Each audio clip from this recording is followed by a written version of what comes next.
This is the stuff that people like me will never be able to buy. Sometimes property goes really well, sometimes it doesn't. Wow, look at this space.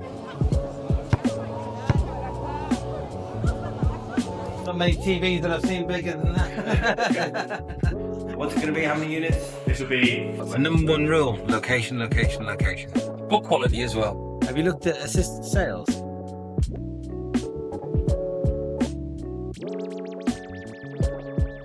We are buying this one.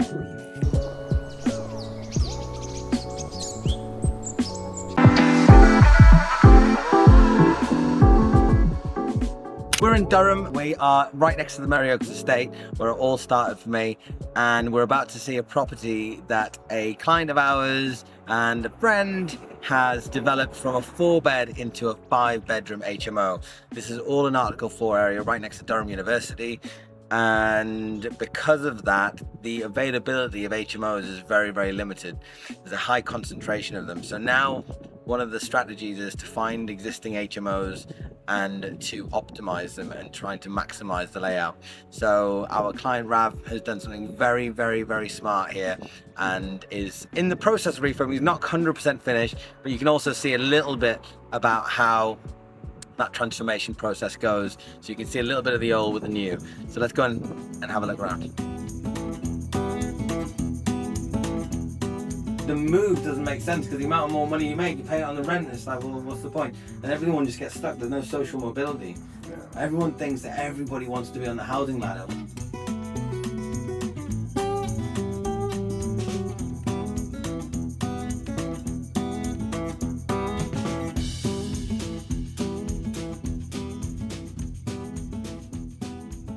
So this is prime city centre. This is Yes, this is it. close to town. This is stuff.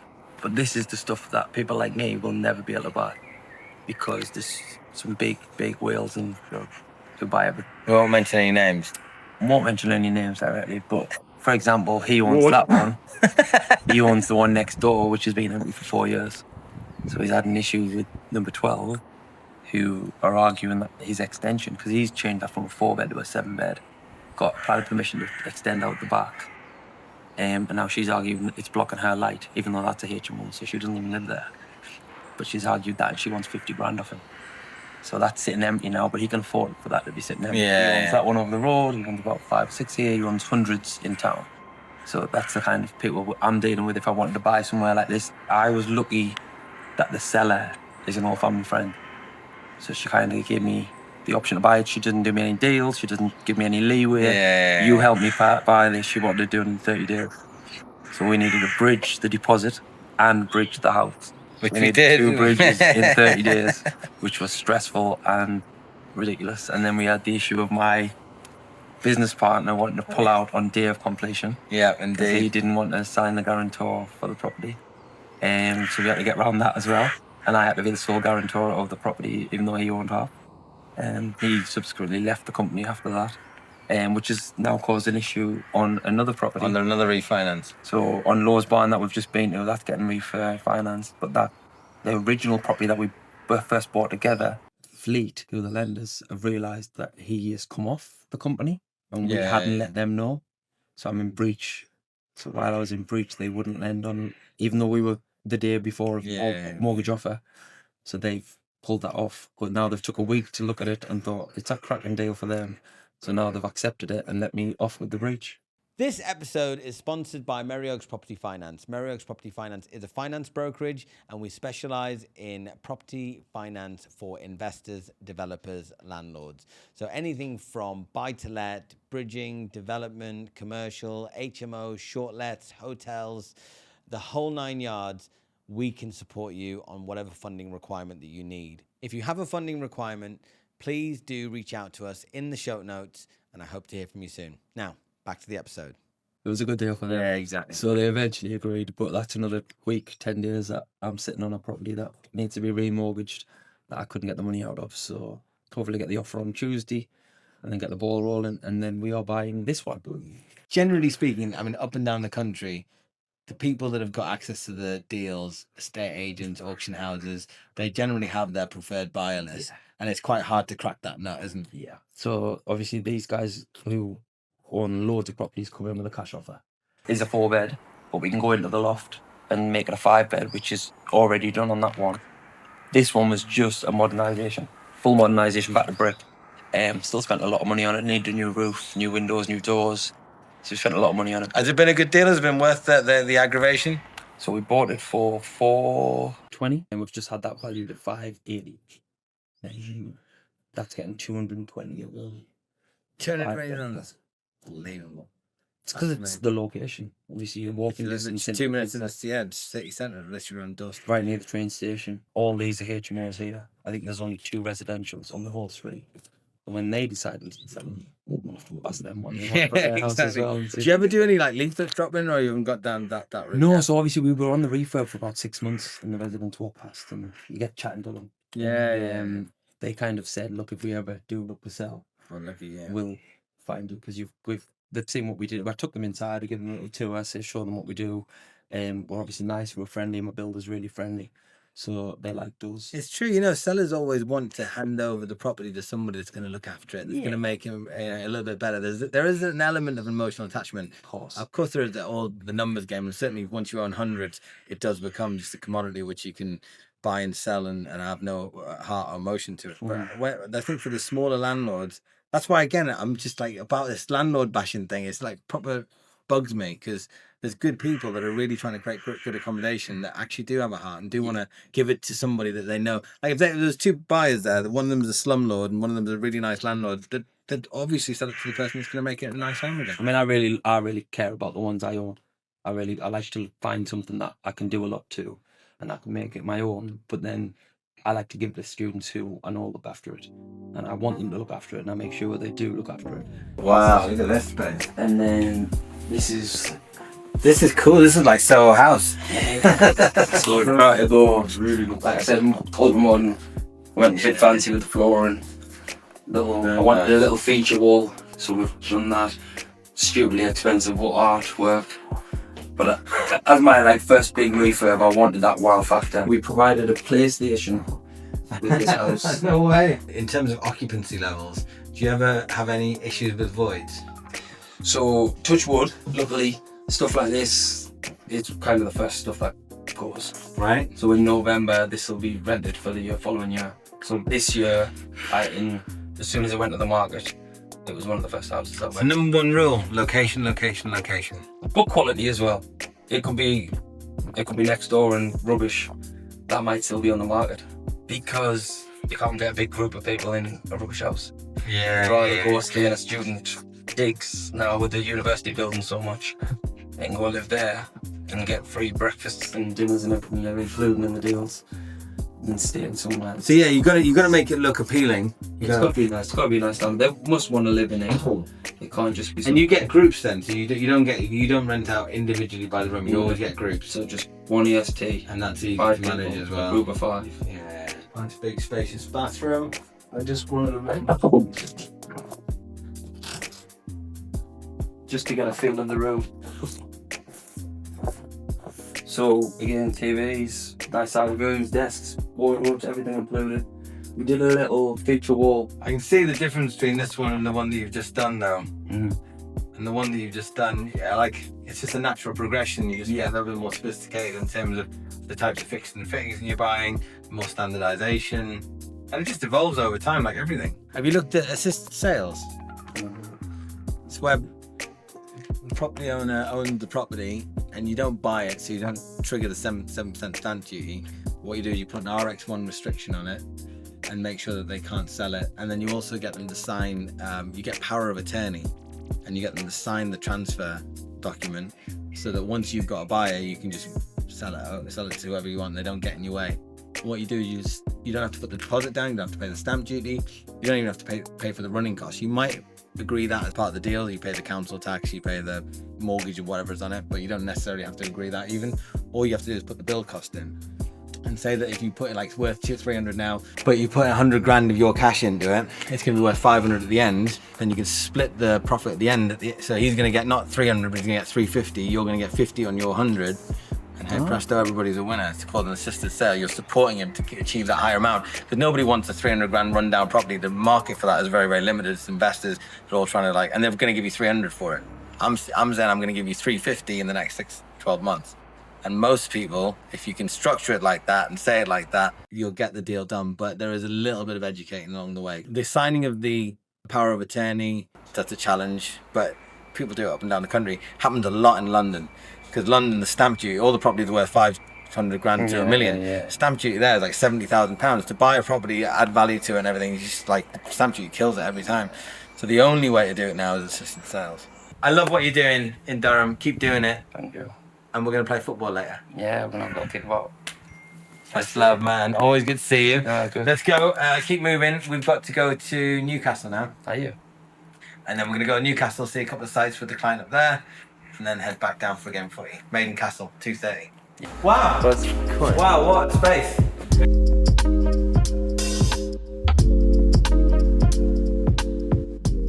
It's a listed building, grade 2 listed frontages.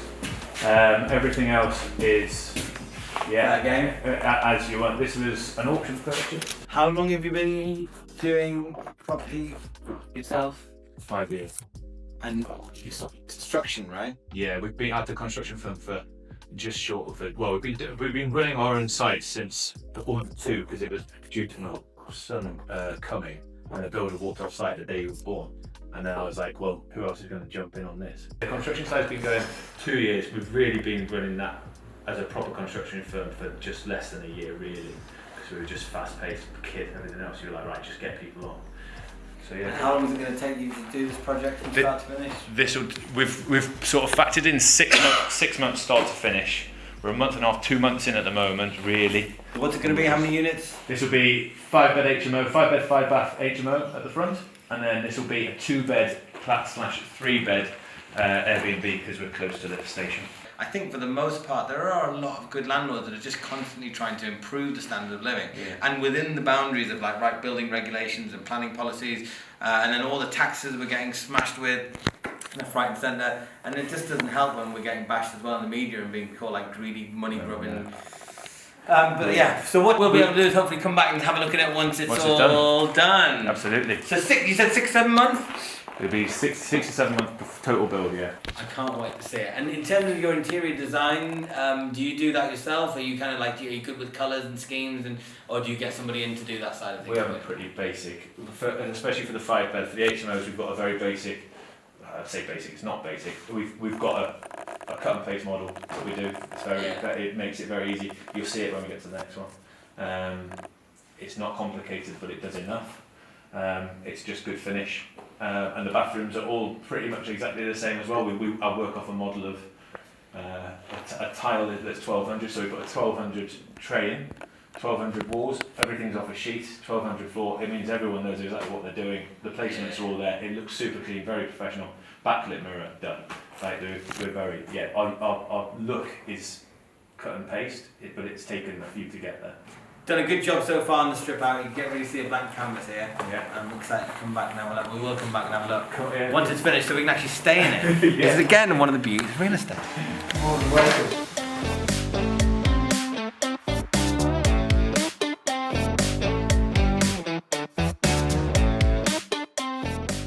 Here we are in Newcastle, in the northeast, Newcastle upon Tyne, and we are in front of a 9-bedroom HMO that is one of our clients. We're doing the finance for him. He's just finished the project. We're going to go in, have a look around. Let's go. So yeah, well, with the industry. Very nice, beautiful introduction into the property. So this is rented out already? Yeah, this is all rented. 9 beds. And we've got one of the guys who will let us have a look, poke in this. Oh, this room. So on each floor we have 3 bedrooms. Each floor What about lighting? Yeah. I like the little drop ceiling as well. Nice little feature. Very cool. Very nice touch. on each floor, so 3 bedrooms, and then each one has its own utility. Lovely. Nice finish to do, my friend. Yeah, this is what I would say. So when I say about our basic cut and paste, this is it. it doesn't require much more than just clean. Yeah. Got LED line in the stairs, but yeah. So this has been running for 8 months now? And when you do this project like this, do you gut it out and There's nothing replaced, so everything's gone in the middle of the building. back to shell and core? Just the brick walls. Yeah. And then all of this is stood off, insulate, acoustic insulate, board with 15 mil. Yeah. Everything's new. So this basement was never deep tall enough. So we've actually, you see where you came in and then you walked up the steps. Yeah. That was the original. So we brought the whole floor up. We brought all the floors into line, and then we've made all the windows proper sized and everything else. So everything's jigged in this. So we replaced absolutely everything all the way to the roof. And optimize the space for every square inch. Yeah. So that you'll feel very little. There's enough floor space for moving. Amazing. This is the living space. Hello there. How are you? Sorry to intrude. This is nice. Not many TVs that I've seen bigger than that. Very nice, very nice. Will you answer any questions if they ask any? If you don't mind, how long have you lived here? 6 months now. 6 months. Away from 6 months actually. Yeah. And are you a student or are you working locally or? I'm an architectural assistant, so I'm working at the moment. You're an architectural assistant. We always need architectural assistants in our. And you're working at the moment for a local. Are you locally based from Newcastle or you come from somewhere else? I grew up in North Yorkshire, but I'm working in South Gloucester at the moment, so working quite a bit. And what is it about living in this space that made you want to rent here rather than somewhere else? I liked all the interior furnishings, to be honest. I just felt like it felt very clean when I came here the first time, and I just really liked the flooring, the parquet-like flooring. It's all very like architect-y sort of little nerdy things maybe, but and then I don't know, just the interior furnishings I think is probably what set it apart. You got a nice little featured in with the lighting here and everything. Exactly, there's all sorts of little details like that, which is quite nice. Yeah. When you go around looking for properties, do you obviously in that space, so you obviously look for all these kinds of things, and then proximity to work and stuff as well. Location is important. Yes, yeah, and this is obviously just really central locations also. That's handy. Easy trip on the metro to Malta, so. Good. Thank you very much. Enjoy your pizza. Bon appetit. Cheers. Show you. Fine. These are what I mean by our bathrooms. That's our standard bathroom. Wow. Mate, yeah, this is like designer Soho House stuff. And if it's anything, I've actually ran the parquet through. So from the front door all the way through the house is always in line. Sad, but I just love it. Attention to detail. Fucking Good man. This is lovely. We've never bought a threshold. You've never bought a threshold. You've caught me. It's the only thing which as soon as I walked in on our final walk round, I was like, I believe you about details. Yeah, it's the only thing. That one thing. It's literally the only thing that we've and I noticed it, and I'm like, how do you get in? So we've done 4. You and could then we're waiting for people to move You up. still could come to a great cork and when the threshold check that. We do the 1200 by 1200. Yeah. It just fits the Perfect, large isn't it? scales, everything. But So a bit longer though. Really? It's not the space, but obviously they do flats as well. Yeah. No suites and flats. What's that like self-contained studio flats or No, one bed? one bed and 2 studios. But it's my builder specified. They was 1200. It's the size of the tiles, the size of the trays. So everything Right. So it's 120 deep and Bang. then it's wide if you want to make it. I mean, it's literally built to be material size. Right, It's great. And he loves the large format tile. Yeah. These are meant. Tyler knocked out all 9 bathrooms in 6 days, Yeah, and it's just Wow, that's straight in. standardising stuff really helps.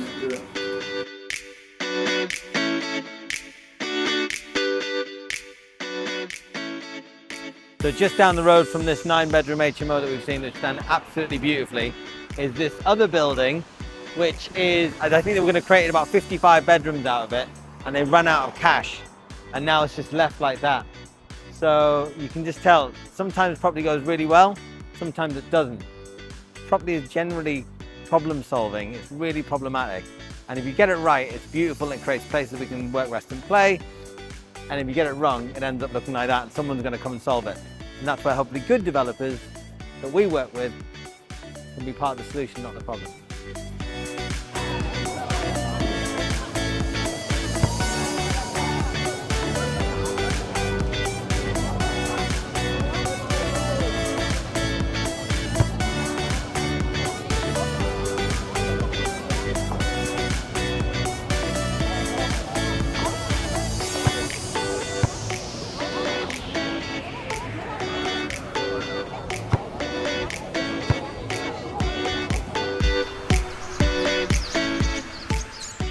Thanks for joining me on another site visit where we go to see our clients all across the country doing property developments, investments. We do the finance, we do the brokering. If you like what you see, you like the channel, you want to see more, please do like, subscribe, share, leave us a comment. If you've got any questions, do reach out. In the show notes, we'll have all our contact details. So hope to hear from you again soon.